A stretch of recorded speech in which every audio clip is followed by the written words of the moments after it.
ఈ praise lord. ఈరోజు April 21వ తారీఖు దేవుని వాక్య ధ్యానాన్ని మనము చూసుకుందాం.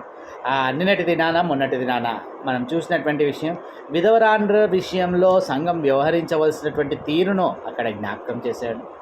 అట్లాగే ఈరోజు మనం చూసేటటువంటి విషయము, సంఘములో వాక్యానుసారమైనటువంటి నాయకత్వము ఉండేటటువంటి విషయమును గురించి ఇక్కడ చెప్పబడతా ఉంది.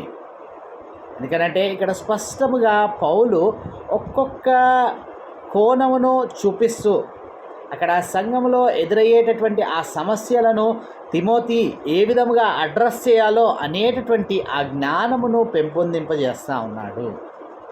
కాబట్టి ఇక్కడ నాయకత్వ విషయంలో కూడా సంఘ పెద్దలు అనేటటువంటి వారిని ఏ విధమైనటువంటి వారుగా ఉండాలి అనేటటువంటి ఆ విషయాన్ని హెచ్చరిక చేస్తాం.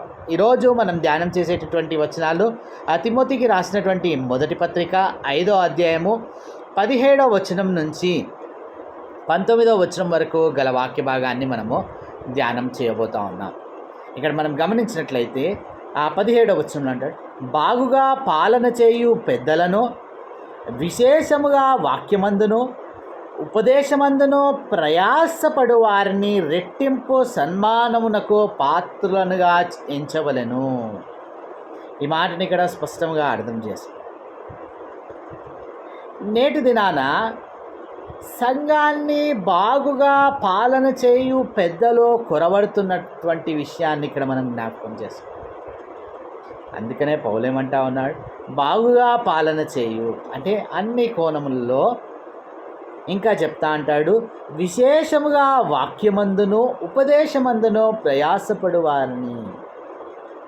నేటి దినాన మనం ఆలోచించినట్లయితే అన్ని విషయాల్లో పెద్దరికము లేదా పెత్తనము కావాలని అనుకుంటారే కానీ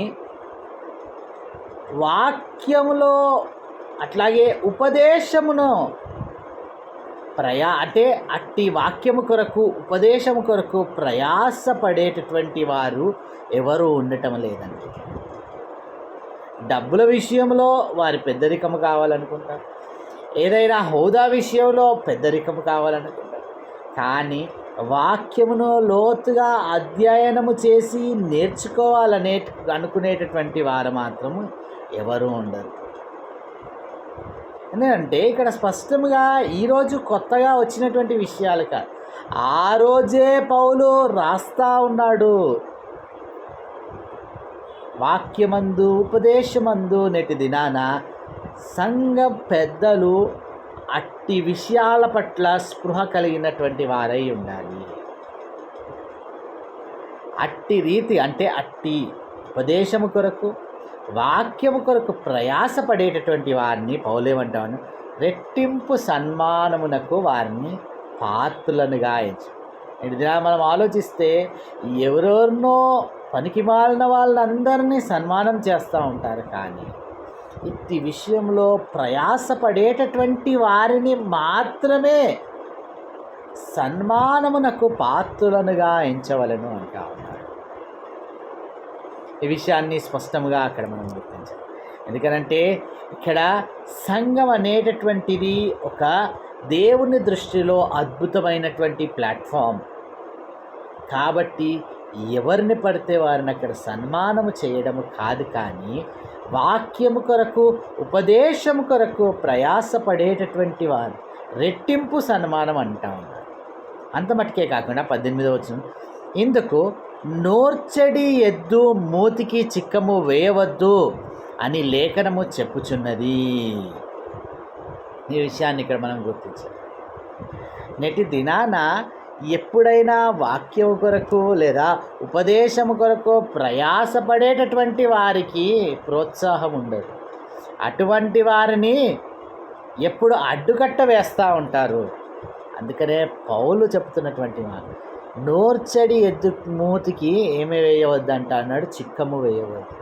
అంటే ఇట్టి వాక్యము గురించి ఎంతసేపు మాట్లాడేటటువంటి ఏదైనా వాక్యానుసారముగా లేదా ఉపదేశానుసారముగా ఉండాలి అని హెచ్చరిస్తున్నటువంటి వారికి అందరికీ కూడా ఇక్కడ ఏం చేస్తూ ఉంటారు, సంఘం అటువంటి వారిని నచ్చదు. అటువంటి వారిని ఏం చేసేస్తారు, పక్కన పెట్టేస్తారు.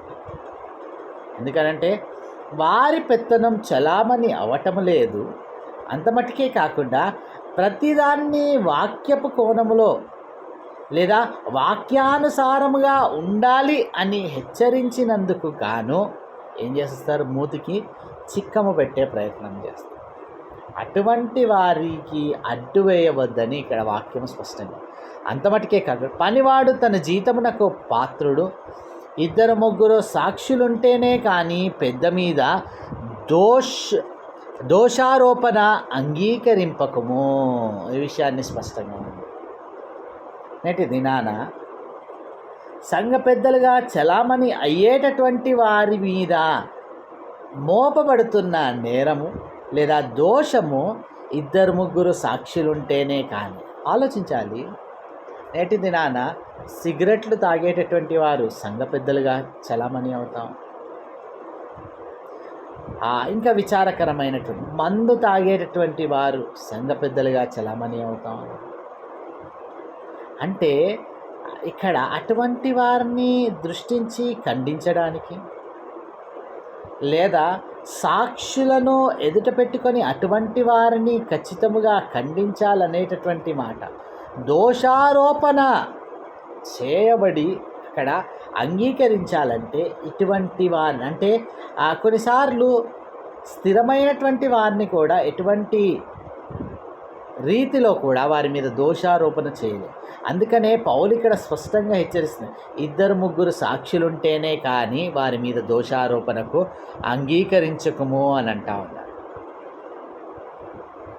అది అన్నీ చెప్తూ 20వ వచనం, ఇతరులు భయపడే నిమిత్తం పాపము చేయు వారిని అందరి ఎదుట గద్దింపుము.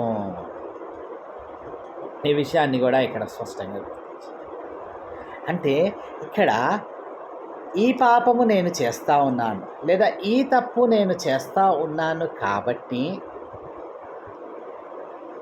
పక్కకు వెళ్ళి వారితో మాట్లాడడం కాదు, అందరి ఎదుట గట్టిగా ఖండిస్తే ఏం చేస్తారు, ఇతరులు ఆ తప్పు ఆ పాపము చేయకుండా ఉంటారు. ఎందుకనంటే ఇంకా మనం స్పష్టంగా ఆలోచించినట్లయితే, అమ్మో ఒకవేళ నేను ఈ తప్పు చేసినంటే పాస్టర్ గారు నన్ను అడుగుతారు గనక, అందరి ముందు అడుగుతారు గనక నేను చేయకుండా ఉండడమే మేలు కదా అని అను. కాబట్టి అట్టి విషయాలను స్పష్టంగా మనం జ్ఞాపకించు. సంఘ పెద్ద అంటే ఇక్కడ క్లియర్గా పౌలు యొక్క ఇంటెన్షన్ లేదా దేవుడు తన పరిశుద్ధాత్మ చేత ప్రేరేపించి పౌలు ద్వారా మనకు అందిస్తున్నట్టు అయా వాక్యము ఉపదేశం ఇట్టి విషయాల పట్ల ధ్యానం ఉంచాలి లేదా ధ్యాస ఉంచాలి. అంతేకాని ఇతరత్రమైనటువంటి విషయాల పట్ల కాదు. ఒకవేళ అటువంటి పెద్దలు ఎవరైనా తప్పు చేస్తుంటే 2-3 సాక్షులుంటే ఆ పెద్దను తప్పు అంగీకరించి అట్లాగే ఆ పెద్దను అందరి ఎదుట గద్దింపమని చెప్తా ఉన్నాడు, దోషారోపణ చేయమని చెప్తాడు. కాబట్టి ఇట్టి విషయాలు అంటే ఏదైనా కూడా మనం ఇక్కడ ఆలోచించాల్సిన విషయం ఏంటంటే, అల్టిమేట్గా పౌలు యొక్క ఉద్దేశము సంఘ నాయకత్వం లేదా సంఘం యొక్క స్థితిగతులను అన్నిటినీ కూడా పటిష్టపరచాలి.